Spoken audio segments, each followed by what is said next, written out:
Hey folks, sorry about that. It looks like I lost my internet connection, which, to be honest with you, isn't such a surprise.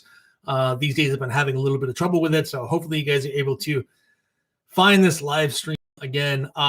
Anyway, so this is going to be a lot harder to find on search since I did it in just a few seconds, put it up there. But yeah, wanted to get started by talking about a few things going on in the economy right now today. And one of those things, of course, is the fact that the stock market has kind of done it again. This has been a really volatile week in terms of news, but in terms of bond yields have dipped a little bit now, and they were actually increasing earlier this week. Stocks now have pretty much closed. I don't know if they're positive for the week, but they've been a positive a couple of days. So oil and natural gas prices look like they're coming down right now, based on indications that there's increased supply. And it looks like a lot of the concerns that we were thinking about here in the last couple of weeks are starting to ease off a little bit. So, so just a quick date on Elm's email. I see that they dropped below 850 market cap recently. Guidance by manager was about 1 billion revenue in 2022. So I just entered a smaller position. All right. DM says, "What's up, bro?" What's up, DM? Ask me anything, guys, though. Anything financially related. Yes, Steven says, "Hi, Jason. Do you have any fears about Nio and the China delisting threat? Should I hold on without fear? It's a heavy position." Well, I don't think you should ever hold on to anything in China without any sort of fear whatsoever. Remember that they have a sort of capricious justice system, and it's just like ours is in a lot of ways. But falling out of political favor is a good way to have your damaged business in China. So, am I completely unconcerned by that? No, not at all. I tend to think that these things, rather than going to the point where these companies are delisted, we'll probably see something worked out in negotiations around around a new trade deal, or we're going to see some sort of a workaround for that, like we have currently. So there's a case that could be made actually that the stocks that you own that are ADRs with Nio and a couple of other companies aren't actually the company at all located in China. What you own is a subsidiary that is based out of the Cayman Islands or wherever.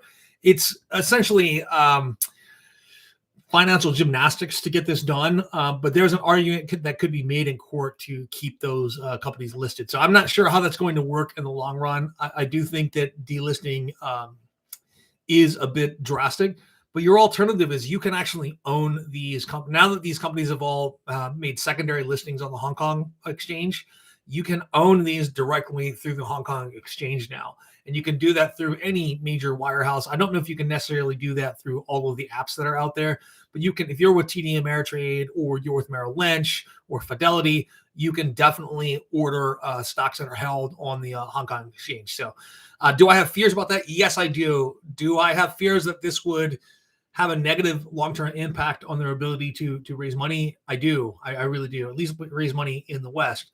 But the stock markets are maturing in China. Companies are able to raise, tens of billions of dollars doing their own IPAs there, or IPO, not IPAs. I'm thinking about the beer I'm going to have after I'm done with this live stream. But the IPOs there are becoming larger and larger, and companies are able to raise more money domestically than they have in the past, particularly through the use of convertible bonds, which is something they're doing a lot, which I'm sure they took that cue from Tesla. I know this is a boring subject for some people, but I used to do a lot of fixed income trade. Not a ton in the way of convertible debt, but convertible debt had kind of fallen out of fashion for a while, ever since the dot-com craze, until Tesla came along and they were able to really successfully use that instrument as a way to raise money almost cost-free. And if you look at SoFi's recent offering of convertible debt, it's actually a zero coupon bond with a strike price somewhere in the 20s, right?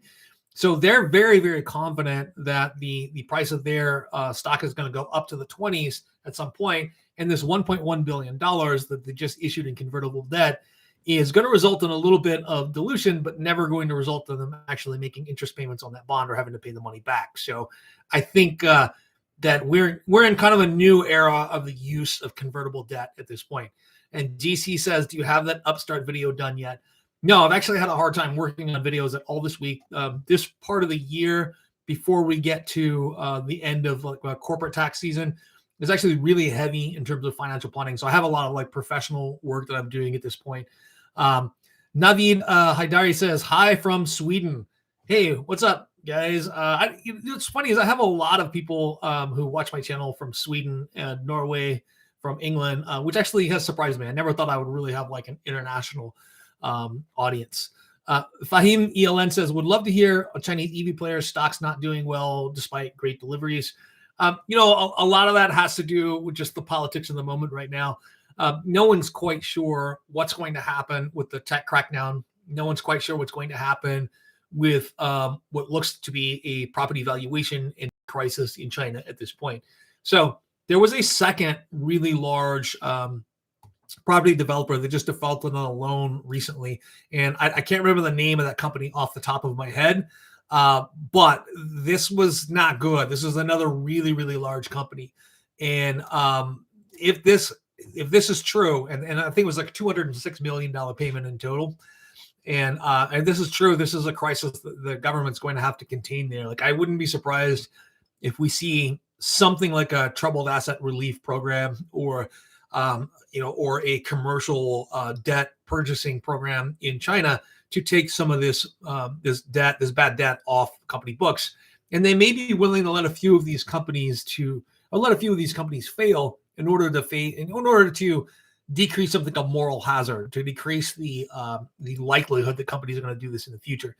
In the case of Evergrande now, and I've made this point before on live streams, that the Evergrande situation really has a lot to do with the very powerful personality that's in charge. He was just such a powerful and impressive guy that people kind of didn't want to mess with him. A lot like Bernie Madoff. Like, nobody would have considered. There was one guy who blew the whistle on Bernie Madoff like back in the 1990s, and nobody believed him. And essentially, his career was ruined when he called out Bernie Madoff and said, there is no way that you could be making the returns that you say you could be making. And this is way back in the late 1990s. So nobody wanted to mess with Bernie Madoff because at that point, he was already a former member of the NASDAQ board. I think it was the NASDAQ board. He had, this giant hedge fund. He advertised, not like in print, but he was actually telling people that, based on our trading strategy, we can make you about 1% a month on your money, which is a 12% annual return, which when you're looking at what he was investing in and the instruments that he was using and how much it cost for those instruments, it was pretty much impossible to do that, right? Now, and it's just, he created this powerful cult of personality around him that didn't allow his methods to be questioned. And I think in a lot of ways, that's what's happened with Evergrande in China, is that the property boom was so large, the amount of building going on, there was just so much going on, and that he became such a powerful personality and became so politically well connected that he was able to just keep convincing people to loan him money and loan him money and loan him money. Now, like the point that I made in the video, there was a secondary offering that Evergrande made last year in September, and it was way undersubscribed. And they wanted to raise about $1 billion. They only raised about $500 million. And there was a big deal made at the time in the Chinese press that supposedly the founder of Evergrande had cut out some of his early investors, cut out some of his friends with the deepest pockets. But the reality is, I think that they already knew that the writing was on the wall. Like, these are smart guys. They probably already realized how much they had loaned to him in the past. They probably already knew how much was going on with Evergrande, and they elected not to invest any further. So I think that is, I think we should have seen this coming a little bit earlier. And a couple of people did. Andrew left, the short, they did realize that, but no. So I think that there's an infection when it comes with the EV companies where they're showing great deliveries, great sales. And if you look at BYD is actually smoking everyone at this point. Other than Tesla, but they sold more EVs than Li, XPeng, and Nio combined. They're not necessarily getting the press or the love that they should. They're more of a vertically integrated company than anyone out there, with the exception of perhaps Tesla.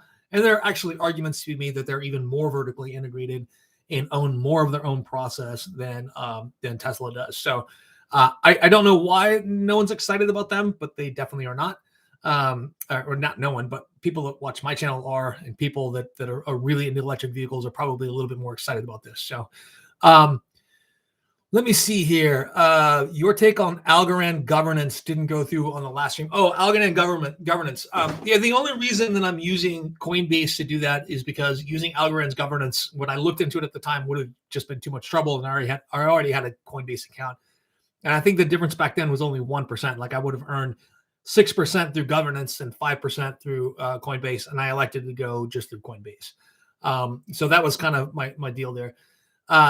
Shiba is a meme coin, but it could be a nice investment. So I don't know if investment's the right word. Like I said in the stream that got cut off, like I just threw a little bit of like play money in there, and it quickly became large enough to not be play money, right? I mean, I put like I think $3,000 or $4,000 in there now, and it's basically tripled since I put it in there. So it went from fun to like real fun, like real fast. I don't know. I don't know if it's definitely less of a joke than Dogecoin was.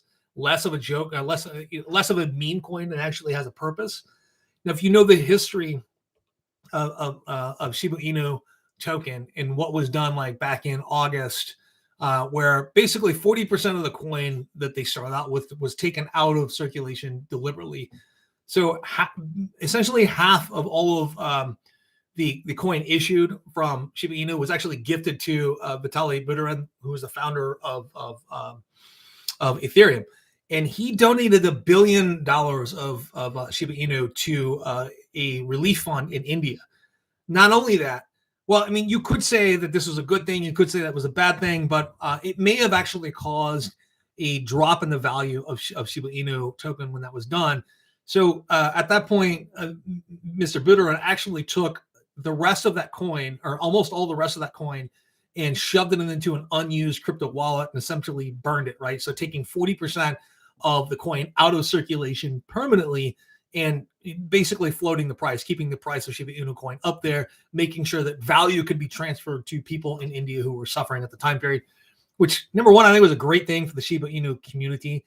It was a great thing for propping up the value of the coin at that point. And so maybe it has a little bit more in the way of legs than Dogecoin does in the long run. I don't know. It seems to be a more serious project, and it's already the default coin for an exchange network as well. So anyway, I'm not convinced that it's going to last or be any less than a meme than Dogecoin is, but I think it's a possibility, definitely. So. And yeah, so OP, actually, also, what are your thoughts on Shiba? Also, like I said, it's been a fun ride. I just posted this to my personal Facebook account. It's been fun to watch Shiba Inu go up, 3 times since I bought it. But it's so much fun that it's actually a distraction at this point. So I'm going to try and pay like I do with the rest of my investments. I'm going to try and pay a little bit less attention to the day-to-day value and more attention to going out and making more money and reinvesting those funds. So, F. Jackson says, what is your take on Bitcoin price action recently? So here's my take on this. Essentially, almost at the end of every month, China makes some sort of negative announcement about Bitcoin mining being made illegal or Bitcoin being made illegal or something like that. The end result is that most of those miners now, almost all of them except one of the really big mining corporations, they've moved their operations offshore in terms of China. Some of them have come here to the United States. Some of them have landed in other countries, but the reality is that part of the business has been taken out of China for the most part. I'm not sure what the goal was for that. I'm not sure if China really has any intentions whatsoever when it comes to Bitcoin. But I'll say one thing: I think most of the price action recently has been as a result of whales jumping.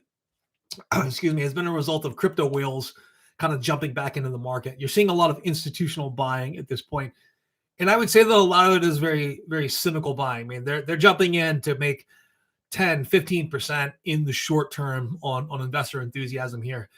Much like has been going on with Shiba Inu coin. I don't know if you guys, or Shiba Inu token, I don't know if you guys realize this, but essentially right after it was maybe 2 weeks or a week and a half ago, about $6 billion tokens were bought on one day, which was about $43 million from a single investor. And then the next day, like another 20 million were bought. And the day after that, a few hours after that, another 25 million was bought after that. So essentially $100 million in transactions were done in about 2 days. And that may be the reason why we're seeing this run up. And then, of course, you have Elon Musk stating that Shiba Inu is a Dogecoin killer. Look, man, I'm actually kind of tired of Elon Musk sticking his. It was entertaining at first when he was sticking his nose into Dogecoin, but it actually caused real people to lose real money. And I wish he would stop saying things about cryptocurrency in general. I think his comments that the government should do nothing to regulate cryptocurrency were actually really, really helpful. But then he goes ahead and makes comments like these, which I don't necessarily think are all that helpful. So Tom Krugero says, but guys, just as a warning, super chat features are on. So if I answer one of your questions and you decide you want to drop me a couple bucks, that would be nice. So Tom Krugero says, hi again, sir. We missed your first connection. My question is, what do you think about the Nio situation and its future? Thank you. So I covered Nio a little bit early here. But I haven't done a ton of videos on Nio recently just because it's not that I'm a little bored with the subject, but I don't want to make the same video about Nio over and over and over. So almost all of the news about Nio has been sort of relentlessly positive now for the last 4 or 5 months, right? So there was a few concerns over whether or not they were going to make their goals their reduced goals in terms of deliveries, and they ended up blowing those away. They made a couple of announcements regarding their expansion into Norway. They've opened up their first Nio house outside of China. So they're not just exporting their vehicles to a new country. They're exporting their brand, which, like I said, this could be the big difference between Nio and XPeng. I think that XPeng is further along the path in a lot of ways than Nio is in terms of product development, in terms of building out factories, owning the process. And in terms of brand, I think that Nio has a really clear advantage, which in the long run could turn out to be the most important advantage. So we don't know. But the clear thing here is that Nio is not just exporting the cars at this point. They are really trying to export that Nio life and that Nio culture, which I think could be really big in the long run. I was speaking to someone that like a friend of a friend that I know who owns a Nio, and she told me that literally she bought her Nio just for the free childcare. So it's basically you can drop your kids off in a Nio house and go run around and do your shopping, and you get a couple of hours of free childcare, and then you can come back and pick them up. But it also gives people a chance to make connections with people who are in the same social class. And that's it's a big thing in every culture. Like making connections is a big thing in every culture. I think it's actually probably more important in Chinese culture than it is in Western culture in a lot of different ways. But they are trying to export that as well. And I think that's extremely important if they want to maintain their brand awareness like that. Let me see here. What is your take on F. Jackson says? No. Okay. So I went over that here. Is it how many individual stocks or ETFs do you own? So Eric, I probably have maybe 25 individual stocks, and the rest of it's in ETFs. And some of this are things that I just can't escape right now because of tax situation. Meaning I've got a lot of gain in my Tesla stock on my taxable account. I can't simply liquidate it and reallocate that without paying a lot in the way of capital gains, right? Not that I would necessarily want to, but at some point you want to. I mean, between Nio and Tesla, I'm always struggling to keep those two positions under 10% of my overall net worth. And when I say my overall net worth, I'm talking about my real estate holdings, my businesses that I own, and that sort of thing. And it's very difficult for me to keep that under 10% because they keep growing at such a rapid rate. But I've been around the block a few times, and I don't want to have more than 10% of my net worth in any single asset, because any single asset can go under and can lose value. I've witnessed this over and over and over in my professional career. I've witnessed this in my personal life, that many a sure thing has ended up collapsing. So, so about 70% of my stock portfolio is generally in ETFs. About 30%, I try to keep it under 30%, is in individual stocks. So I managed to divest myself of most of my individual oil holdings over the last couple of years, and that's really a far forward-looking sort of view. Like you could have made quite a bit of money in this last year on oil stocks. However, I'm not looking to make money any single year. I'm looking to make money over 10, 20, 30 years because I don't like working very hard. I don't want to work anymore. And so I kind of semi-retired like 4 years ago. and between the businesses that I own, which are businesses that I don't necessarily participate actively in. I mean, I own a couple of Brazilian Jiu-Jitsu academies. I own a bar. I own a part of a restaurant. I own a couple of other businesses too, some rental properties. I don't actively participate in those, and I don't want to. I want my free time to belong to me. And in order to have peace of mind, you need to have a significant degree of diversification in your income streams. And so, yeah. So I really try to keep diversification is something that's overused and not all that well understood when it comes to investments. It's not just owning 25 different stocks. It's owning 25 different stocks that vary across like market cap, geographic region, in terms of your market sector, in terms of which industry you're in, all that stuff. So you have to really think in those terms. And the amount of sectors you could be invested in or you need to be diversified across keeps getting larger and larger and larger. Like, for example, I consider AI to be a new sector in investment. It's not the same thing as being invested in technology. It's not the same thing as being invested in science. AI is a completely new sector to invest in. And I'm trying to figure out a way to do that like through an ETF. There doesn't seem to be one. So I'm going to have to own my own individual stocks in that arena. Genomics is another reason. Like, I want to have a distinct position in genomics as a sector. There's no way to do that using your traditional index ETFs or index mutual funds. So I've had to go think a little bit outside of the box and use an actively managed one like Ark, right? So the amount of sectors we have, though, like genomics and AI didn't exist 20 years ago. Like these are brand new. That's going to constantly happen as we all get older and keep investing throughout our lives and try to keep ahead of the technology curve. In fact, I was just having a Facebook discussion with someone today who's and with a couple of people who, a lot of my friends back where I grew up, they're involved in the oil industry. And I keep telling them, you guys need to have a plan for there to be a lot less in the way of jobs in the oil industry. It's not that oil is not in everything that we buy. It's in the clothes that you wear. It's in half the equipment that I'm using for this live stream. It's that 49% of all end use of petroleum is just light passenger vehicles. Another 12% roughly or so for airlines, another 8% or so for like trucking. We're talking about that large Class 8 trucking, the big semis.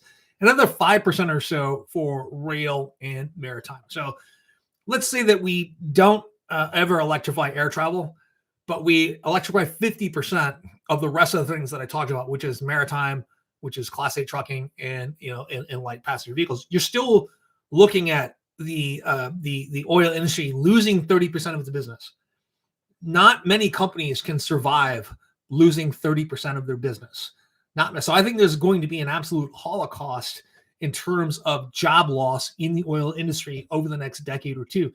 And if you are 35 years old, you're walking into an era where the older, more obsolete people are the ones who are going to be who are going to lose their jobs. And if you lose your job in your early 50s, you may never find a job that replaces the income that you had before. You are eminently replaceable in a lot of areas. So a lot of things that I consider when I'm investing is, and the reason I want to think long term is that I don't want to get caught behind that exponential adoption curve in any case. So let me see. Mary Abir says, what do you expect to hear from the Tesla shareholder meeting tomorrow? Stock split at hand. I do not anticipate a stock split at hand.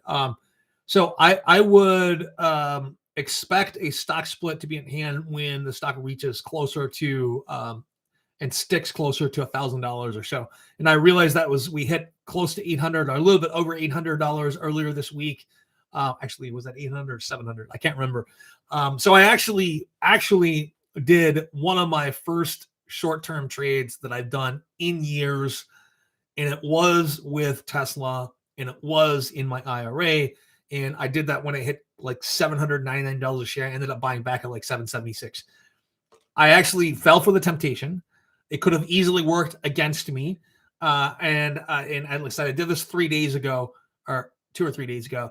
So anyway, that was one of my first short-term trades, and I just couldn't resist it. I thought there was just too much resistance at around $800 for it to stick at that price, and I thought I could take the shares that I sold and buy them back a little bit cheaper, and I did, creating a little bit of liquidity inside of that account that I was able to and I ended up sticking it into and purchasing back my Tesla shares and taking the money that I made and buying an ETF with it. So kind of violates my own philosophy of being a super, super long-term investor, but that was in my IRA where I hold a small portion of my overall Tesla stock, and it didn't create a taxable event, and it did create a little bit of liquidity, so I kind of got lucky. So Ozai says, is it better to be a personal investor or set up as an LLC tax-wise? I know that there are pros and cons to this, but curious on your take.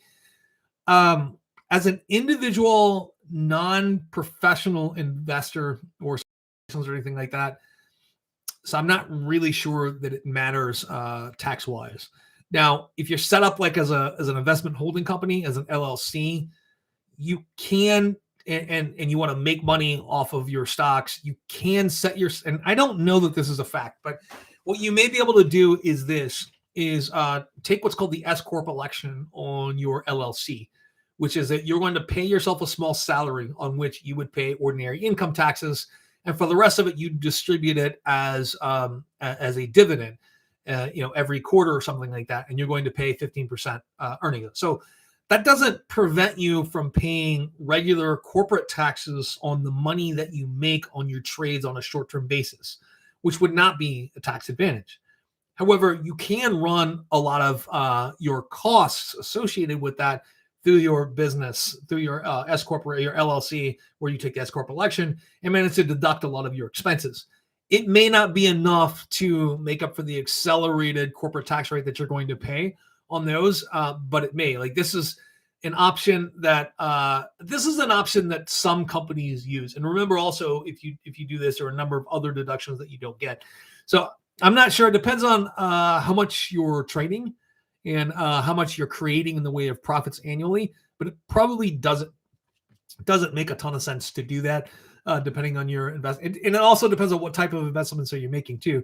If you're investing in real estate, then yeah, it might make a lot of sense. But you're setting up a holding company to invest in stocks. There's very little chance it's going to make sense for you unless you have tens of millions of dollars under investment. So very little chance. Let's see. I can't translate that, buddy. Sorry. Wait, actually, hold on. Let's see if I can translate this.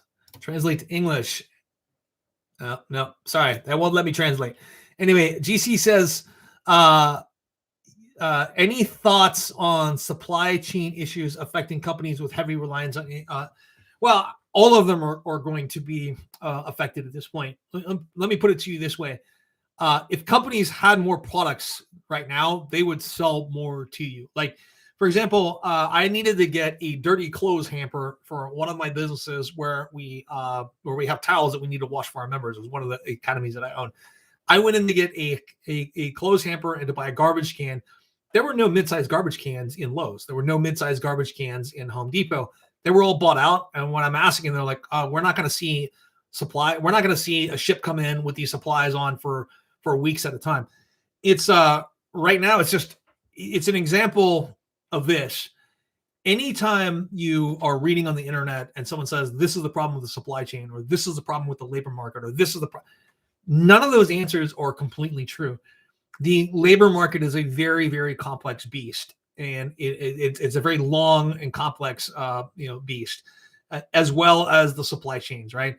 If you are, I think I was saying in my last live stream that I went up to Long Beach to scout out a couple of locations for lobster fishing, and there were dozens of ships anchored offshore. That hasn't changed. From what I'm hearing is they're not anchored offshore because longshoremen can't take the containers off of the ships. They're anchored off there because warehouses can't take anymore. There's simply not enough people to move products fast enough. And this is kind of the problem. And part of it is because a lot of these folks just moved on to other jobs. You spend a decade or more telling everyone, that they aren't worth $15 an hour because they don't have any job skills. Maybe they go out and get more job skills or find a better job or something like that. I don't know what's going on in that case with the job market.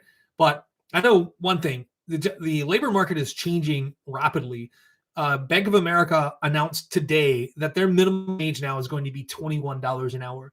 So this is going to affect my businesses. I'm going to have to raise wages at my businesses as well, but this is not necessarily a bad thing. So My jiu-jitsu academies, I don't know if you guys know anything about martial arts, but jiu-jitsu academies are not cheap compared to other martial arts. We typically charge anywhere from $150 to $250 a month for instruction, which means our pool of customers is severely limited. You're maybe looking at 10% of the population that can afford to do Brazilian jiu-jitsu in most locations. Well, now if you're in Texas and you make $21 an hour, $42,000 a year on a full-time basis, and your wife does too, that because you're both tellers at a bank, you are now in that top 20% of income earners, right? Top 30% of income earners at a household income of roughly $84,000 a year. This has radically changed your economic position and the amount of disposable income that you have. And this is something I was working out today with literally people that I know who are bank tellers in Texas who are getting a raise to $21 an hour, which, or at least that's what they think. I'm not sure. I want to see this plan come to fruition, but they're going from making $14 an hour to 21. Their pay is going up by almost 50% in the next couple of months, which I think is fantastic. It puts them at a different level in terms of the amount that they can consume. Right now, they are barely making it. In a couple of months, if their income really goes up to $21 an hour as bank tellers, and they're working full time, and they're also getting commissions, on things that they refer and all that. I don't know if you guys know how banking works, but tellers get a small commission usually on things that they refer. Like if they refer a client and that client gets a mortgage, then you get a pretty large commission. If you refer that client and they open up a second checking account, maybe you get $1 or $2 on that. But if you do that once an hour, I mean, you've given yourself, $1 an hour raise. So these people are all going to be, like I said, entering this sort of new level of consumership. They're going to be able to spend more money. And that means that I have a wider client base for some of my businesses now. This is not necessarily a good thing. And because I'm engaged in the business of providing services for these people, I'm going to reap the benefit of a lot of people making more money, right? So anyway, I kind of got off topic when it came to supply chain issues, which kind of bled into like labor issues as well. But I think that labor markets right now are being severely affected by this massive reevaluation that many of us had about how we wanted to live our lives because of the pandemic. I don't know about you, but I was really focused on being self-employed in not working for anyone else long before we ever had the outbreak of COVID-19, just because I realized the one thing is that no one's going to look out for you as you age. No one's going to look out for you, like you will, and you have to be the one to take care of yourself. So I started dedicating myself to being financially independent about a decade ago, and it was really about 4 years ago that kind of came to fruition, where I no longer really had to do what I was doing before, and I could kind of do what I wanted to, right? I think a lot of people who worked dead-end jobs prior to COVID-19, it wasn't simply that they were making a little bit more money on unemployment than they were by working, is that also gave them the time and the breathing room to consider what they really wanted in life. And when forced to go back to that old job, a lot of them decided they didn't want to, and they moved on to something else. A lot of them were able to save. A lot of people were able to save money that I talked to that never really saved money before. They were able to save money during the pandemic, and that gave them the breathing room to decide to go after that better job, to move into some other portion of the economy, to change, careers entirely. So I think that's kind of what we're going through right now. When wages start to rise, I think we'll see more of those jobs get filled again. So, yeah. So GC says, I don't think you know what I'm talking about when it comes to referring Algorand governments. I think you want to look it up real quick. It's called a staking program for people who want to govern Algorand. Yeah, I may have forgotten what that was. Like I said, I read the white paper a few months. It's been about 6 months ago. And this is one of the concerns that I had with the governance program when I read about it, though. Is it really decentralized when we're looking at the people who have the largest stake actually have the largest share of governance? At least that was my understanding of the white paper. I may be incorrect on that. So the governance program says you can get 24% if you stake. That would be amazing. Anyway, so it starts on October 15th. I think Algo goes by some foreign time, so I'd stake on governance for 30. Yeah, so I guess maybe I don't understand that. and I'm perfectly willing to admit when I don't understand something. Garrison FPS says, what do you think about ZG stock? Never heard of it. So Tom Krugero says, you just skipped my question again, and so you did it many times to me. So long, sir, and good luck. Tom, I'm sorry, I don't see your... Actually, yeah, I did answer your question. Anyway, so we love to... Steven says, we love to talk Nio. That's great. So Ozelon said, thumbs up for these videos, but always because of the time difference, we'll have to watch later. Thank you for sharing all. Okay. Yeah, I'm sorry about that. I'm not sure where you're from, so that would be kind of cool. I'm actually willing to do things in the middle of the night over the summertime. So how has COVID hit your restaurant and jiu-jitsu business? Well, the bar that I am invested in is still closed. We are working on a strategy to open that up. And so opening, we came to the conclusion that trying to open up a bar like that when you were limited to only 25 or 50% capacity back in April was probably not the smartest idea, especially when we had worked out a deal for reduced rent for as long as we were closed. And we wanted to have a strategy to do something different than we were doing before. The restaurant that I own a piece of is not located in California. It's located in Texas.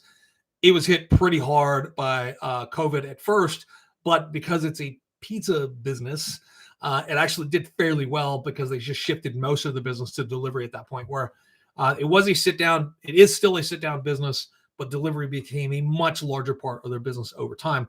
The bar, on the other hand, has lost a lot of money. The jiu-jitsu businesses, we were forced to be shut down for 3 months. Then we opened up quite against regulations in with limited class sizes, 10 people at a time, same training cohort. And we did that for months at a time, basically until it became clear that a vaccine was on the way. And now we're 100% open. And under the rules, technically for California, I think that close contact sports are still not allowed. Yeah, I'm just ignoring that. And I kind of have to at this point. So Steven says, what do you think of ARK funds? They did terrible this year. Well, yes, they did do terrible this year, but technology has done terrible this year. And they're almost 100% invested in technology at this point. It has less to do with their trading and the fact that they're just concentrated in technology. They're not diversified funds. They're all located in the same 5 sectors that are highly correlated. So so I don't think that they've done terrible this year. I think that the sector has done terrible this year, and there's not a lot that ARK funds can do about that. Like, no amount of fancy trading is going to have them beat the market by so much that So the idea that there's outflows out of the fund right now doesn't surprise me at all. A lot of people who got on the ARK bandwagon probably weren't long-term investors to begin with. I will say one thing though. If you look at the history of mutual funds, whatever, or in ETFs, whatever was the best performing mutual fund or ETF for the last 5 years is almost guaranteed that they're not even going to be in the top quarter for the next 5 years. Now, I'm not necessarily invested in the Ark Invest fund that I am invested in for the next year, for the next 5 years. I'm really looking at like 10 years, 15 years down the road, because I think there's some transformational technologies that are in there, and I want to hold these sectors. I want to have as wide a group of holdings as possible within these sectors, because in any industrial revolution or technological revolution, there's just simply no way of predicting who the winners are long term.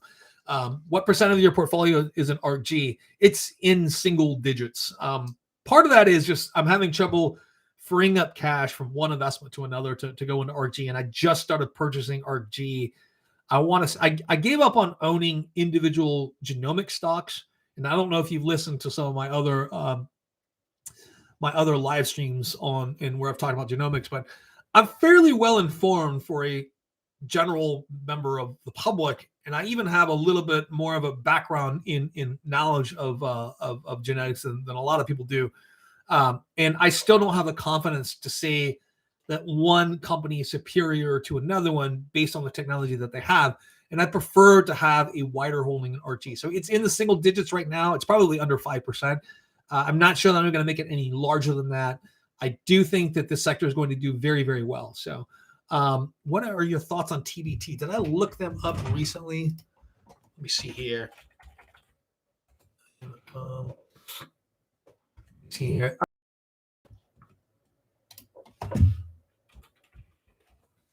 So thoughts on Fernando Jaramillo says, what do you think about AMC squeezing? So GameStop and AMC were are very entertaining to me, but I don't see them as actual investments at this point. I mean, I don't think either GameStop or AMC are real businesses anymore. They're simply propped up at this point by meme interest. So I haven't paid too much attention to them. I do like the idea. So I entertained by these short sellers getting the life squeezed out of them, though. I will admit that it's entertaining, but because they're not like real investments for me, and I don't see that these companies have any sort of like long-term value here. I don't think either GameStop or AMC has a ton of long-term value. I think that any investment in them at this point, if you don't have a real short time horizon for disposal, you're probably going to get caught in a value trap eventually. When Wall Street bets really moves on to something else, people are going to lose interest. I think these stocks are really worth less than $5 a share, right? In terms of their actual value. And so you're talking about, so DM asked about TBT, the pro shares, ultra short 10-year treasury. So investing in ultra short ETFs years ago, like long before they became popular in this time, like way back in the 2008 time period. And I actually did pretty well by shorting financial stocks by using whatever it was, the 2 times inverse ETF for financial stocks. I did pretty well and got a little overconfident, and then started investing more often and leaving my money in there for longer than a day at a time, because I didn't realize kind of the math behind these inverse ETFs. Based on time decay and volatility, it's really almost impossible to make money on a long-term basis using these ultra short ETFs. So it's something that you have to be into and out of on a daily basis, or maybe even an hourly basis. And in fact, I actually did a video on these a long time ago. I think I called it like "So Hot They Burn" or something like that, like inverse ETFs, so hot they burn. But there's this time decay factor that because of volatility, you will always lose money over time. So, and I don't do day trading. I don't do a lot of short-term trading just because it requires way too much effort, and you generally don't outperform your index. It does have a use, though. Like I said, I did make a decent amount of money during the 2008 financial crisis. Ended up getting burned later on in the year, or later on, like a year later or something like that. It's not really clear that I made money long term on this. So, yeah, and there are dozens or maybe hundreds of these ultra short 2x, 3x leveraged ETFs out there. Yeah. King Mark G says, still love SoFi. Yes, I do, actually. I still love SoFi. Still paying, made a video on them last week, kind of just as an update. One of the great things about SoFi right now is there's not a ton of news out there, and what is out there is mostly positive. There hasn't been a lot of SoFi specific negative news that's out there. And in a lot of ways, I think it's got some of the neglected company effect working for it right now. I'm able to acquire at a lower and lower price. I don't know exactly how many shares I have right now, but it's over 4,000 SoFi shares at this point between all my different accounts. Let me see. Fernando says, look at AMC's side percentage. I think there are other ways to make more money consistently than waiting for months for some AMC squeeze. So Mino says, I'm going to head to bed, but I'll finish listening later on my walks. See you around, Jason. I'll see you around too. Let me see here. Calvin L says, thoughts on China stocks being delisted. We covered that earlier. I'm still concerned. It's still about 2.5 years away. My biggest concern with this is there doesn't seem to be anything going on in terms of negotiation at this point. I mean, it's not something that this current administration feels is a pressing matter. And I'm not sure that any administration would feel that this is a pressing matter. So I don't know. Governance returns depends on the amount of altcoins that people stake. Yep, post a video on that. I would like to see that, like I said. The Epic Cancer says, I love Lion Electric long terms. Long term. Let me see. I lost that. Any thoughts? So I haven't done a ton of digging on Lion Electric right now. It's something that a couple of people have brought to me to look at. My initial thoughts were really positive on this, but I think long term it's going to be a good investment. Short term, I think it's going to be very, very rocky. We have to see. And this is the company that I'm thinking of. Lion is looking at last mile delivery kind of thing. So, yeah. So let me see. Lana Wynn says, "What is the root cause to hold Nio back besides?" So here's the root cause. No company in China has really been able to grab. No Chinese domestic auto producer has actually been able to grab more than single digit market share. Meaning, I think that I think SAIC a few years ago may have held like 9% market share, or maybe it was Geely at one point that held like 9% market share. And that has since fallen to about 6% market share. So none of those companies were really very successful other than a volume of say 1.5, 2 million vehicles per year in their own domestic market. And a lot of that has to do with how fractured the Chinese market is. So our expectations that China is going to develop suddenly a GM of China where they're making 5 to 7 million vehicles per year and selling them domestically. That whole calculation may be off at this point. I don't know that even can happen, right? But here's the positive thing about that. Nio, BYD, and a couple of other companies are really making a concerted effort to take their EVs outside of China and start selling them in European markets, start selling them in Australia, and start selling them in the United States. That could be kind of a game changer. In a weird roundabout way, I think that if any one of these Chinese electric vehicle companies suddenly becomes very popular in a country like Iceland, the Netherlands, Norway, Sweden, I think that only helps their brand in China. I think that is going to help them sell more. So that is one of my big concerns, is that no one has really been able to crack the code in terms of the domestic Chinese market. There's a lot, it's very fractured, and even the Chinese regulators have said that they would like to see some consolidation in that. So, yeah. And Epic Cancer says, I own some Ark G for exactly that reason. Investing 101 says, any thought on eToro going public? Another business that I've looked into briefly, I think that them going public is, I think they have a good, solid business plan. Israel is a really, really tiny country that produces a lot of great minds and a lot of great technologies and a lot of great companies. And I think that this is another one of those Israeli companies that is going to do quite well in market space. I really like their social investing. They've done some real effective advertising towards me as well, especially the advertising they did where you had the one guy, staying by the pool, making the same amount of money as the guy who's doing his own research all day because he just follows that investor all the time. Actually, I think this is a really effective advertising campaign. I don't actually have eToro accounts, so I haven't checked out their platform. But in terms of their actual business and their valuation, I think that's going to happen at some point, and I think it's going to be not an immediately successful IPO, but I think it'll be a good investment. TC says, concerns on EV growth companies historically don't have great margins. Is interest for the moment. So, okay, the Apex Clearing merger. I've actually covered Apex Clearing merger in the past. I think that this is going to be another one of those underground mergers that's going to perform very, very well. Like Apex Clearing is pretty much the backbone for a lot of fintechs. Like, so in the past, clearinghouses, there were really two major clearinghouses in the past, LPL Financial and National Financial. National Financial is actually owned by Fidelity, right? They probably did like 80% of all trade clearing and custodianship in the United States. So that market has fractured a little bit, especially because these two really large companies weren't able to offer some of the technology that was needed in order to get these smaller, like app-based companies connected to the financial, world. And so there's a lot of companies that have stepped in to do this. So Apex was the clearinghouse at one point they're still the clearinghouse, I think, for Webull. They were the clearinghouse at one point for Robinhood. They have dozens of other companies that are out there. I think this is a no-brainer in terms of them being a successful investment once they merge. Is it going to produce sort of exponential 10x returns over a decade?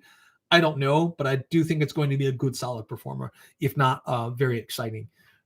Progenesis stock, what do you think about it? I have not looked into Progenesis at this time. Sorry about that. So all EV stocks are overpriced, and Nio is the least one, in my opinion. I definitely wouldn't say it's the least overpriced stock in terms of EV companies. I definitely wouldn't say that. I'd say that the least overpriced stock in that sector is actually going to be BYD. They sell more than EVs, and they sell more the new energy vehicles, which includes not just battery electric but hybrid vehicles. They sell more of those than Nio, Li, Xpeng, and probably a couple of other the nearest competitors combined, right? And their new Blade battery is probably going. It's not all that new. It's heat management and safety. I think is going to be a game changer, and I think that a lot of other companies are going to start using that Blade battery as well, and they're going to increase. They just invested a couple $1 billion in new battery making facilities, and I think that this is going to be one of the things that separates BYD and Li and Nio. And Nio has an arrangement with CATL to produce their batteries. All these other companies do. BYD is the only one that kind of like owns their own process, but they've also gone this different direction with that lithium iron phosphate battery chemistry, which is really inexpensive compared to some of the most efficient chemistries that are out there right now. And it's already going into vehicles. You're looking at Tesla producing a not similar battery design, but the same battery chemistry used in vehicles that are being exported to Europe from China. So I think that BYD is definitely the least overpriced electric vehicle company that's out there right now. So I initiated a position finally in them. I don't have unlimited wealth, guys, but I initiated the position a couple of months ago in BYD. And I've been adding to that position every single month, and I'm probably going to continue to do that for years. I think, Apex is going to creep up like Upstart. Well, Upstart didn't creep. It's gone on a really nice run, but I do think that Apex is going to creep up and maybe be like a solid 10% annual returner for a very, very long time. I think they do nothing but increase. And I think the volume of transactions worldwide does nothing but increase for a very, very long time. What is the process like to make an ETF, and do you consider making one in the future? So the process is actually fairly easy in terms of what you need legally and regulatorily to do. You basically just need to be licensed, and you just need to get approved by regulators to do it. But the money requirements are a different story. The reporting requirements are the one reason I would probably not make one in the future.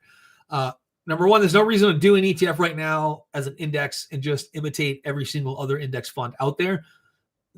If you're looking at a choice between two index funds, like say Schwab's Total Market Index Fund or Vanguard's Total Market Index Fund, which one do you go with?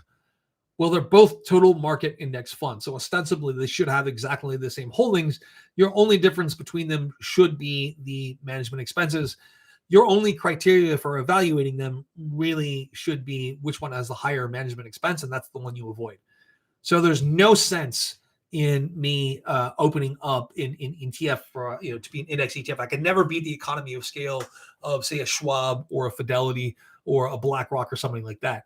In terms of a managed ETF, the reporting requirements are really onerous. You have to do daily reports. Like a lot of people cannot believe that Cathie Wood decided to make her ARK funds ETFs rather than mutual funds. And that was because of the daily type of valuation that you have to do in reporting all of your holdings and trades that you have to do, which you don't necessarily have to. You don't have to do that on a daily basis with mutual funds. Like there's a lot less in the way of regulations surrounding those. So I probably wouldn't do one of those. So and like I said, that market is mostly just covered really, really well by other people at this point. At one point, I wanted to go into actual like portfolio management at one of the larger wirehouses out there and to manage their proprietary funds. I never ended up going that route because I basically would have had to restart my career at the bottom in terms of earnings, and that wasn't something that I wanted to do at the time. Now that I have a lot more financial freedom, that's something that I don't know if I still don't know if it would appeal to me. That's I like doing the research that I'm doing now on stocks and funds because I like doing it. I don't know if I'd like doing it if it was my job every day. Anyway, Nathan W says, what percentage of SoFi is in your portfolio? It is right around, let's see, 5.5ish, 6% at this point. So yeah, that's where it is right now. Like I said, I have somewhere north of 4,000 shares. Not sure exactly how much. So pyrogenesis, Peter Sarah says that. I have not heard of pyrogenesis. Pablo Dangroba, any thoughts on Lucid? So I've actually covered Lucid a couple of times on live streams. I actually don't think I've ever done a video on Lucid. I think Lucid's path to success is pretty narrow. They have to basically grab the contrarian slice of the market, people who want to have that ultra luxury vehicle, but just don't want a Tesla. I think they're in the right space to do that. I really do. I think they have a good chance of grabbing that, but can they find enough of those people to pay for the production they're doing right now to keep investors excited enough to where they can go out to secondary markets, raise money with secondary offerings or with convertible debt, and keep the ball rolling in terms of building out more factories or partnering up with other companies to produce. So I just don't know that that's going to be possible, especially with everyone else entering into competition, a little bit lower on the economic scale.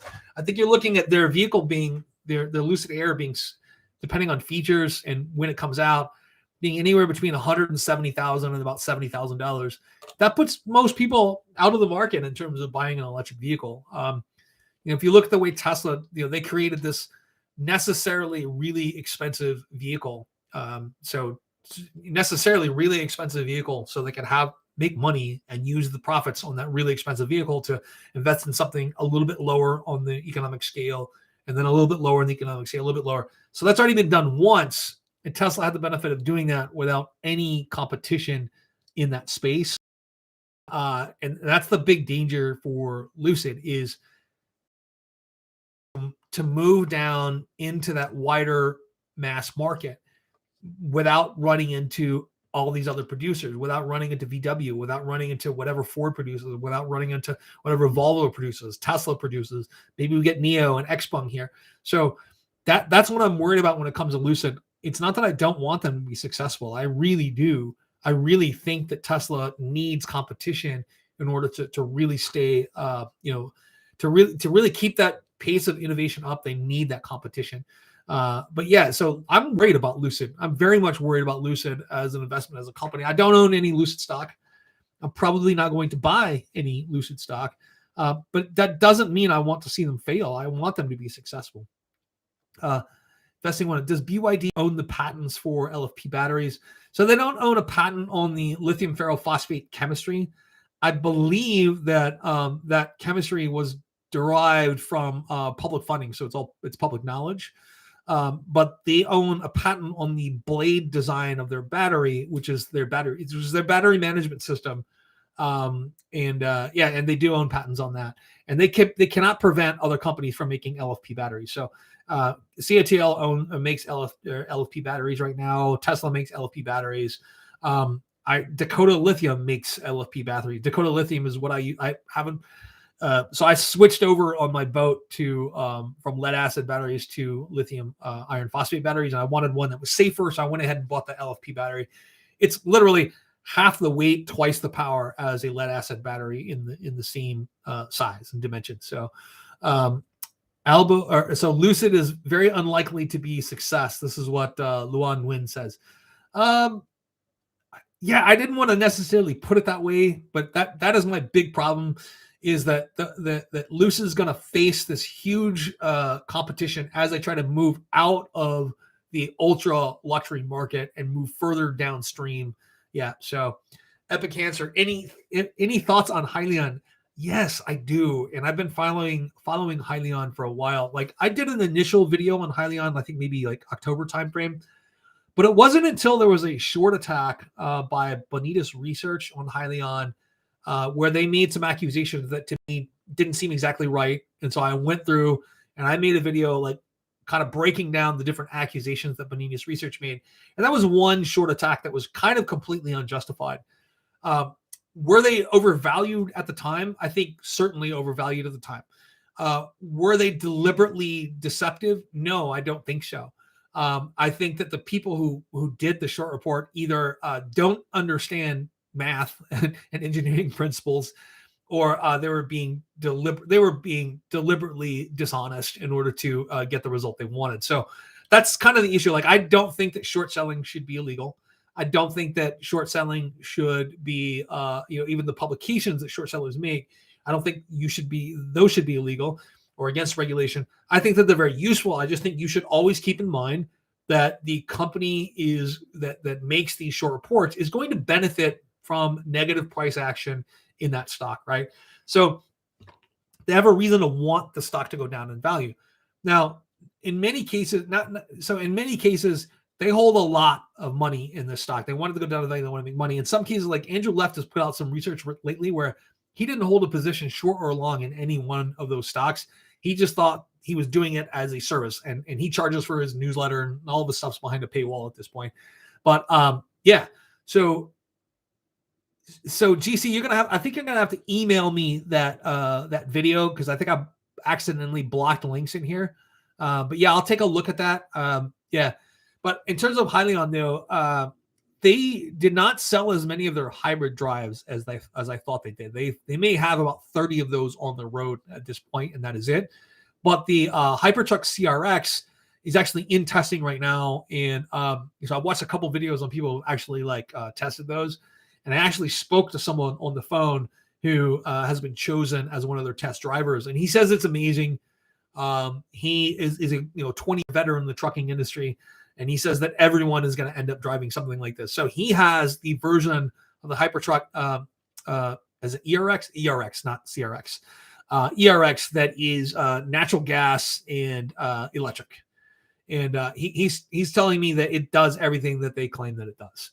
And the big benefit for him is that when he stops at nighttime on the side of the road and goes to sleep, or whenever he's not using that APU, which is the auxiliary power unit, to power the AC and all that. He can comfortably do that just on battery power, which is something that is going to increase efficiency and decrease pollution for a lot of things. So I think I think that the Hyliion can be successful. Also, because they're not immediately going towards that battery only option. They're going to, if you look at infrastructure for natural gas, there's roughly 800 natural gas refueling stations for trucks across the United States. And believe it or not, that's actually enough to accommodate most of the range. So if you have the combination of battery power plus the natural gas generator on board, this gives these trucks roughly 1,000 to 1,300 miles of range. They're still able to reach those natural gas refueling stations pretty much no matter what. So yeah.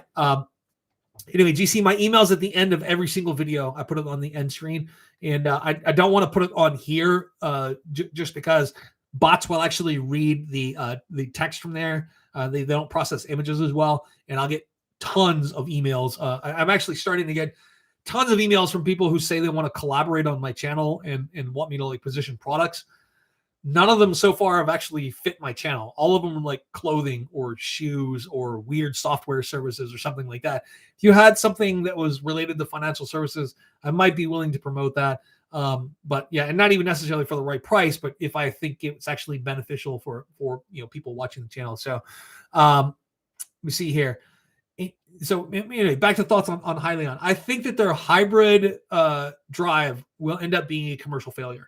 I really do. I think what they've learned from the software package that they developed for that, though, and what they've learned from the industry is actually going to help them make that Hypertruck ERX a lot more successful.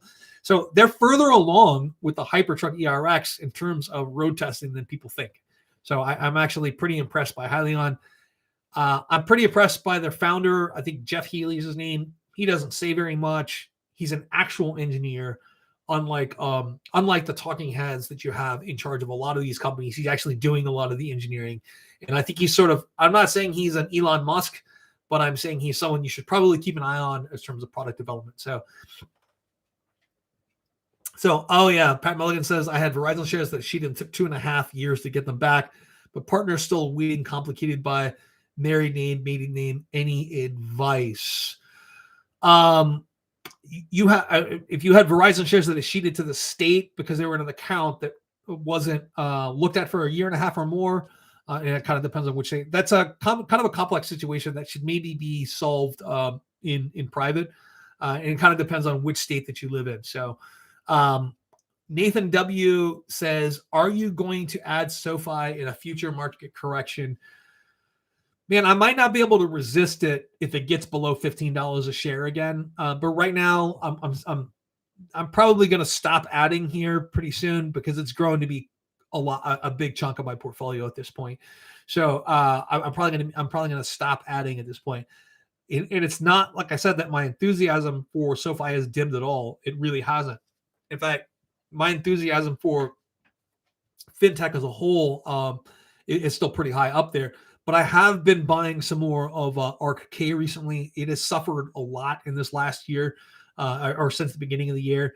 I see some opportunity there. Like all the stocks that I want to hold in this sector are pretty much held by them. Like I want to hold more PayPal. I want to hold more Square. I want to hold more of a half a dozen other companies that are out there, and Ark K has most of them. So I have a little bit of Square stock. I have like 100 shares. And I bought those years ago, and I've done not years ago, but a couple years ago, and have done fairly well on those. And then I hold SoFi. So as far as individual holdings go, those are sort of the only fintech stocks that I have. And then I have some in the traditional financial sector because I worked in the financial sector. So of course I own some, Morgan Stanley and some Wells Fargo and things like that. I am not getting rid of those anytime soon, just because we're probably going through an era of rising interest rates here pretty soon, and financials do extremely, extremely well in rising in a environment of rising interest rates. The spreads between what they're going to pay, account holders on deposits and what they're going to earn from their loan operations is going to get wider and wider and wider, and the profits for all financials are just going to increase in the future. So, if fintechs have been doing really, really well for the last couple of years, I think that the next couple of years look utterly amazing. So, utterly amazing. So, what's your opinion on Arcimoto and FUV? So I don't have that much of an opinion on Arcimoto. It was one of those I was not initially enthusiastic about. And I think they're the ones that make like the Solo or something, the really small vehicle. But I have seen Aptera's vehicle driving around the beach areas here in Southern California twice now. And man, it's just such a weird. So one of the things that always seems to fail in automobiles is odd concept vehicles. People don't like. This is my issue with the Cybertruck, and why I think that the Cybertruck could ultimately fail. Right, at least its initial, the way it looks, could fail. People don't want to buy a truck unless it looks like a truck. Now, I happen to be on the waiting list for a Cybertruck. Like, I'm going to wait until I can get their single engine model because that's what I need. And I'm kind of buying the Cybertruck just because I feel like almost at this point I owe it to Tesla that made me so much money. But so you're looking to steal market share away from the F-150, which is the best-selling vehicle in America for the last 40 years, and it's not even a competition. It's every year that way. In terms of a car that looks like Arcimoto's Solo or the Aptera vehicle, I'm just not sure that people are ready for a car that doesn't look like a car. They're set on the idea of that 2-door, 4-door sedan. So I'm not really sure that these companies are going to be as successful as we think. I think there's a window, and I think there's a population of people that would use those vehicles. I just don't think it's enough to actually support all of the investments that they're going to need there. So I'm thinking of triple leverage financials due to rising innovations. Any thoughts? So be very careful with that. And like I said, I outlined my experience with that earlier in the live cast. Back in 2008, I actually did a lot of 2x and 3x inverse ETFs, index leveraged ETFs, and did quite well. And then a year later, I'm still trying to do that in the reverse direction. I ended up getting burned because of that, like I said, that time decay factor. These are investments that you cannot hold for longer than a day. If you hold them for longer than a day, over time, you will always lose money. And I went through the math of how that works in one of my earlier videos. So I will definitely take, I went through the math in one of my earlier videos, and I definitely recommend that you watch that because over time, it's almost impossible to do that. You may actually want to, if you're really concerned with this, you really want to leverage what you have. You may want to look at just a simple option strategy, like buying call options, if you think that those are going to go up drastically in value over time. So, or that's one of the strategies you may want to pursue. What's your prediction for the coming year, bullish or bearish? So investing 101, my prediction for the coming year is very bullish. So it's not always bullish. And I'm definitely, I'm very cautious, but I'm not a perma bear. Like if you look at Ray Dalio, anytime Ray Dalio opens his mouth, the sky is falling and the economy is about to collapse. And he's been, for as long as I've been in the financial business, he's been in the financial business and telling me that the world is going to end.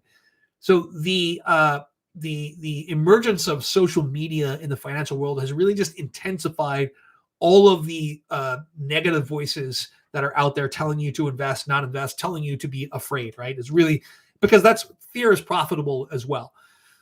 In terms of the current year, like I think, and this is my prediction, like right now, in the next couple of weeks, it's going to get just as bad as it's going to get for a long, long time. So we are coming out of this pandemic and coming out of this economic crisis we had in far better position as a whole for our population here in the United States than we did out of 2008, than we did out of 2001, than we did out of any of the previous crises that are out there. Like household savings have actually increased during the pandemic because of all the government relief that was out there. Wages are increasing. Yes, prices are going up. Some of that is probably due to we're going to see inflation in some assets and in some commodities, but a lot of it is due to supply constraints at this point, and it will get ironed out at some point, but it may just not happen for another 6 months or so.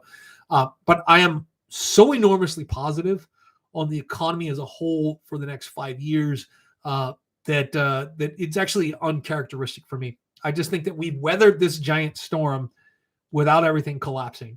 The only thing that's going to happen in the next couple of weeks that is going to upset that is I think that there's going to be some negotiations around the debt ceiling. The negotiations and the concern around the debt ceiling are 100% entirely political. This has nothing to do with anything in reality. We will not default on our debt.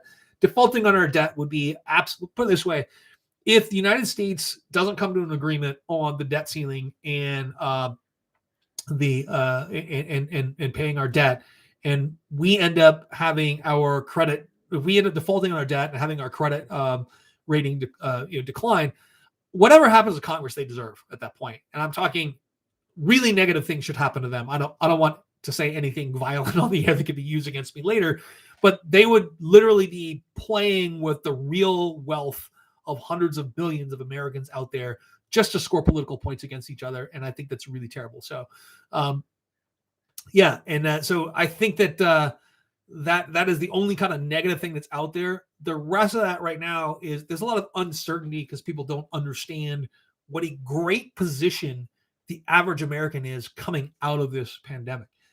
It was far less economically disruptive than I think most people predicted. Like when I was talking to people in April or May. So I'll be honest with you guys, I happened to come into quite a bit of money right before everything fell apart. And I was just lucky to have a lot of money sitting on the sidelines because there was a tax issue that I hadn't resolved. And like a month, I got a letter from the IRS resolving that tax issue a month before everything happened. And I had hundreds of thousands of dollars in cash because I didn't know if I had to pay taxes on all this, because the way that this transaction was structured, the way it was going to be taxed wasn't clear until almost 3 years after the fact, right? So that was all cleared up a month before everything happened. So I happened to have a lot of money. And I was buying when everyone else was selling. And because I knew that, hey, I can sit on this for years at this point, right? And I thought that it might take years for us to get through this. But by May and June, or I think by June, when I got my EIDL loan for one of my companies, I kind of realized at this point that this was not going to be anywhere near the disruption. Now I have to pay that EIDL loan back, right? But I'm paying back the money that I borrowed to support my company for 6 months when we had no income. I'm using that. I'm paying that back on a 30-year basis at like 3.75% interest. Like it's literally like $300 a month for an $80,000 loan or something ridiculous like that. And that floated us for like 6 months. That paid our rent and paid our utilities and kept us in that location for 6 months. So we came out of it in really good condition with no personal debt that was tied to us, to our individual credit or anything like that.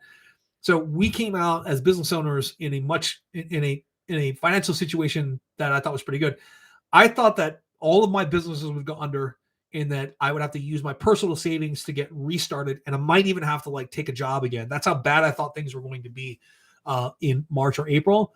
And by June, I realized that this was not true, that I was going to, I still thought that a couple of my businesses were going to go under, but a couple of them would survive and I was going to come out a little bit better. Now, what turned out is all of them survived. At this point, all of them have survived.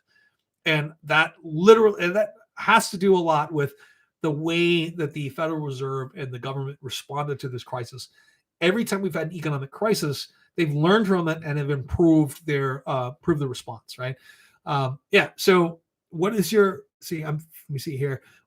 So my prediction for the coming year is like this year, I think we'll probably eke out, I think we're at about a 15% gain for the year. I don't think we get much more for the rest of the year in terms of stock returns. I think next year we probably do another 15%, guys. I'm telling you, 15% 2 years in a row is really, really good.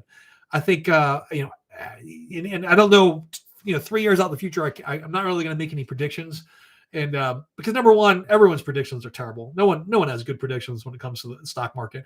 But yeah, enormously positive, and a lot of that is based on like average household wealth. It didn't decline anywhere near we thought. Yeah, and Gabriel Rivera says you could have just not paid your bills. Well, yeah, Gabriel, just not that kind of guy, So I negotiated with a couple of partners, landlords, to pay a little bit less in terms of our commercial rent. And in a couple of cases, it was like, look, I know these other companies are going to go under. We are still going to be around, but we need to pay a little bit less in rent for a few months. And I got landlords to agree to that. And they were caught a little bit over the barrel here, so to speak, just because there was a eviction moratorium, even for commercial properties.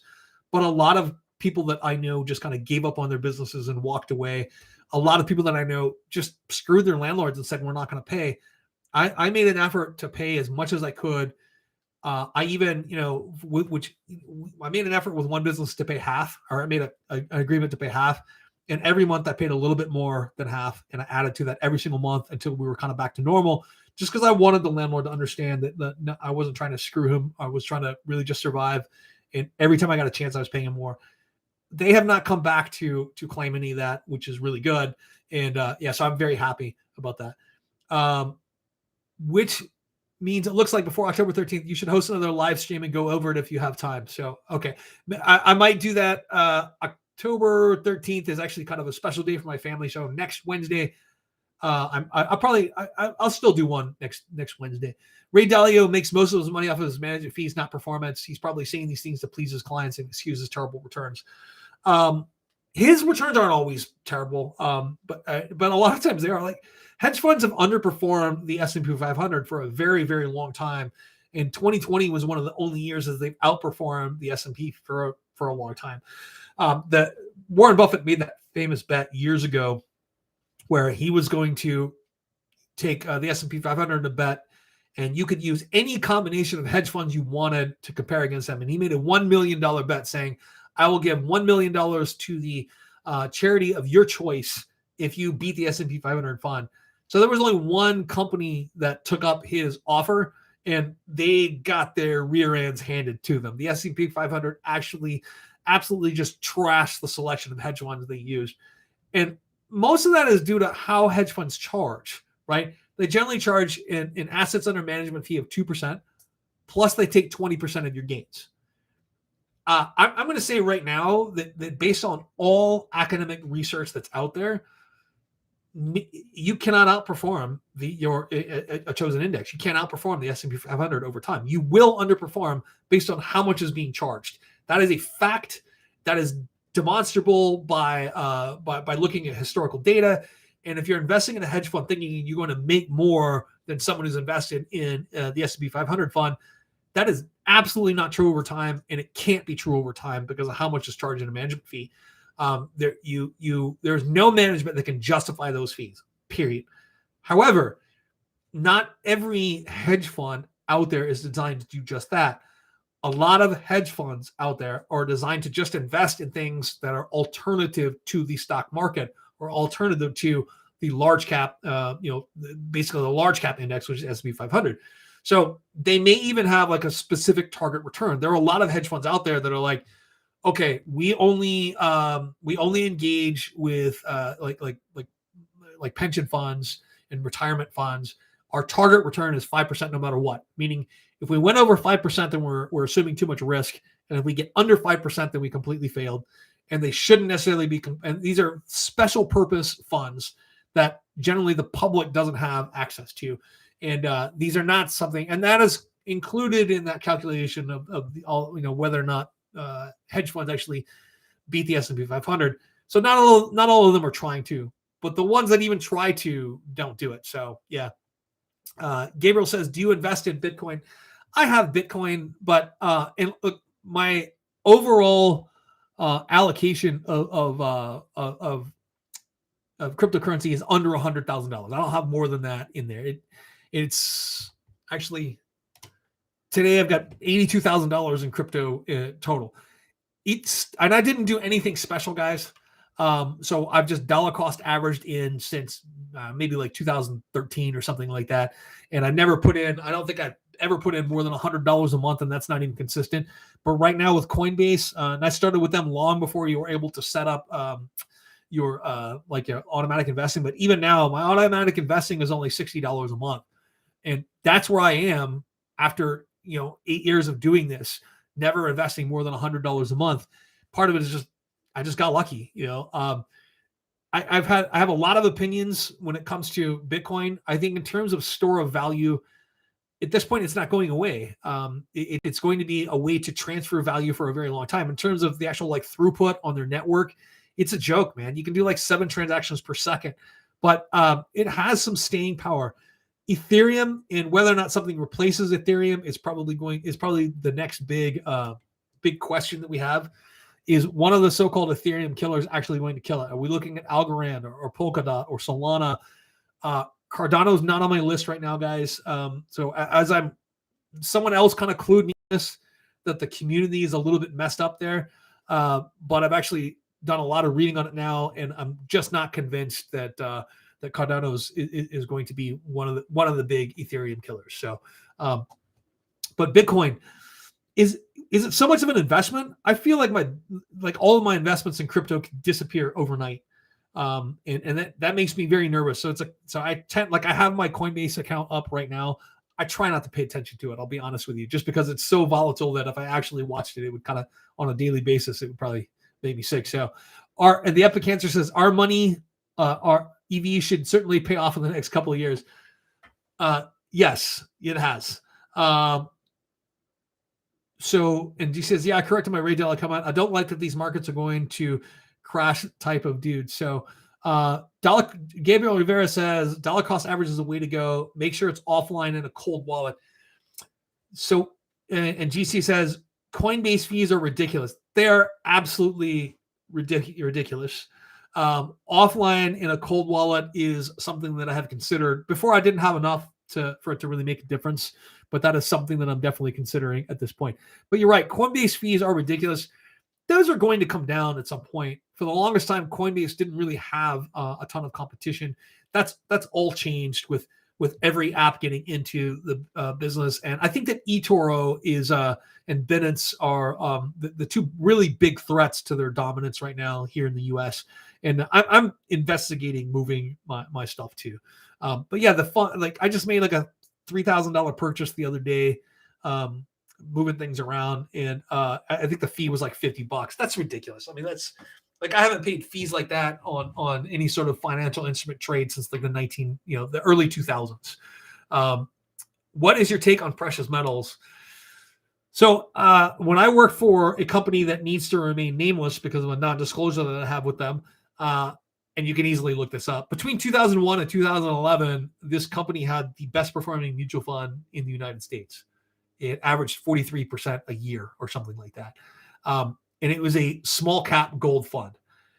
And people kind of made the mistake all the time that they held like actual gold, but it was a small cap gold producer fund. And it literally averaged like 43% annually for 10 freaking years. It was ridiculous. No one believed me when I said it. When it was finally like, it was kind of like Vanguard's healthcare fund, which averaged like 24% over 20 years. The same thing. People just didn't believe the returns when they saw that. That fund, after it was publicized, that's when they never made that kind of money again. And a lot of it was misunderstood. So gold is a nice alternative asset to have because it's not strictly correlated to anything. Like people think that it's correlated to inflation. It's not really that closely correlated to inflation. It's not closely correlated to the stock market. It's not closely correlated to the bond market. So I tend to hold about 2% of my overall portfolio in precious metals and precious metal producers, only because it is not, like I said, it's not correlated to anything. Meaning that when markets are going haywire in one direction or another, there's a fairly good chance that my precious metals might be doing something different. Let's see here. She said, I bought $20 of algo weeks ago and paid a $5 fee. I was barely paying attention and just bought it. You paid a $5 fee on a $20 algo purchase? Man, that is ridiculous. Yeah. So, and Epic Answer says, do you like Ethereum? I do like Ethereum, partially because I've been following it since it began, and I wasn't like an early believer in it, and I didn't understand I didn't at first understand the trilemma that Vitaly Buterin was trying to explain, meaning that security, scalability, and decentralization, you can only have two of those three like legs of that stool there.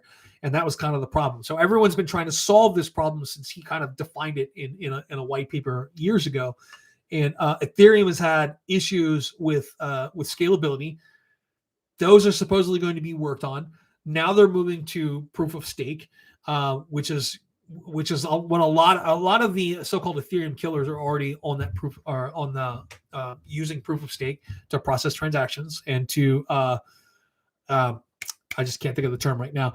But anyway, yes, I am a fan of it. I have not done all that well owning it. I sold it at times that were not advantageous to me. So surprised at the Cardano comment. I had huge hopes in the project being the next Ethereum. So look, the problem with Cardano is that you have this huge population of Cardano maximalists and this huge population of Cardano haters. And it's really hard to get objective information on Cardano. And I was very much on the positive Cardano bandwagon until someone pointed out some of this negative stuff. And I started reading. And the more I read, the more I realized that the community is actually kind of poisonous in a lot of ways. And it's preventing them from making progress. So you should look into Evergrande and their governance program. If you're going to sign up for it, you'd need to do that before October 13th. Yeah, that's something I probably can't do I would probably need to disclose that on my U4. And so I'm not sure that I could do something like that personally. Yeah, so I would have to ask, my compliance guy if I'm able to do that. Let me see here. If you had one asset to invest in, what would you choose and why? GC says mine would be Amazon. I bought 36 shares of Amazon years ago and almost choked at what I paid per share. I think I paid like $900 per share and almost choked on it. That was the single, that was the most amount of money that I ever paid for a stock ever. And I thought that I had serious buyer's remorse, but I just sat on it. And of course it's done really, really well. Lately it's been really volatile and it seems to hit about 3,500 and then drop down to about 3,200. And it seems to do that over and over and over. Now, I'm not like a short-term trading person. And I do hold most of this in a taxable account, so I can't actually dispose of it and buy it back without negative tax consequences. But if you were to do some short-term trading, I think that $3,500 is a good time to sell, and 3,200 is a good time to buy back in. Of course, not a recommendation to buy, sell, or hold any security. If you guys want to check that out, you got to do that on your own. Yeah. And so, yeah. And what are your thoughts on Autodesk? So this is what I've been hoping for Autodesk for like the last 10 years or so. My initial idea is that Autodesk was going to prosper very, very much from an explosion in 3D printing, 3D manufacturing and printing, right? So that explosion of 3D printing never happened. And that is my big concern with Autodesk, is that's what I see as their avenue for great success, is the wider adoption for additive manufacturing. I've been here, and I was an early investor in 3D printing and Stratsys and one other company, and got burned on all of those. I think for the longest time, I thought I had the highest share price purchase of 3D at one point at close to $90 a share, and I got burned hard on that. I think the only company that burned me harder than 3D was Lucid Technologies, which that's a whole different story. But in terms of Autodesk, I think that's their only avenue for the type of exponential return that I want to see out of an individual stock investment. So I prefer to know that I hold them through an index fund rather than invest in them directly, right? So that's kind of my take on Autodesk. At this point, that is my take on 3D printing in general. I don't own any of Ark's 3D printing ETF. I am still, every time I look into these companies, I'm just seeing something that I don't like. And when I look at the industry as a whole, I'm seeing something that I don't like. Now, initially, I was convinced that 3D printing technologies were going to replace the way we manufacture many, many different things. I was convinced of that. And it didn't happen largely because, and I was surprised with this, largely because I just didn't understand the manufacturing process for a lot of things that I thought that 3D printing was going to replace. But technology is improving. Printing resolution has improved greatly. Like, one of the things that I could see disappearing in some ways is collectibles that are made out of plastics, like collectible figures, like action figures, things like that.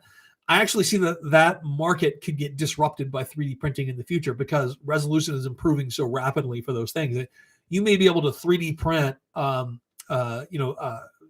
action figures or whatever, sell those as collectibles somewhere else, and it may disrupt that market. It's not one of those things that people think about very often, but I'm thinking that could happen. But yeah, I remember way back when this got started, when the first 3D printed gun was produced, and it was a long, long time ago, and how people were so excited. People were horrified by that. I was excited about it because it showed just the possibilities of what you could manufacture. And now you have all these companies that are looking at doing 3D metal printing. And I thought that printed circuit boards and chips being printed was going to be a game changer for 3D printing. It has all turned out to be not a game changer. Adoption is incremental, and it's taken a lot longer. So 3D printing, by the way, has been around for a while. The idea has been around since the 1980s, and in practice, it's really been around since the late 1990s. And it really picked up starting around 2011, but it has not met my expectations as an investment. So I would love for someone to change my mind on this. That is something that I would love for someone to do, because I don't have the conviction that 3D printing is ever going to be as great as it initially promised to be. Anyway, folks, I am starting to get hungry here, and my wife is making paella tonight, and I'm going to go ahead and get off. But I'm going to start doing these live streams on a weekly basis. Hopefully next time we won't have a technical glitch where everyone had to get kicked off. And I'm sorry if you think that I skipped over your question. I didn't skip over anyone's questions. I tried to answer everyone's questions. And if I missed it, it's literally just because it flew past before I could see it.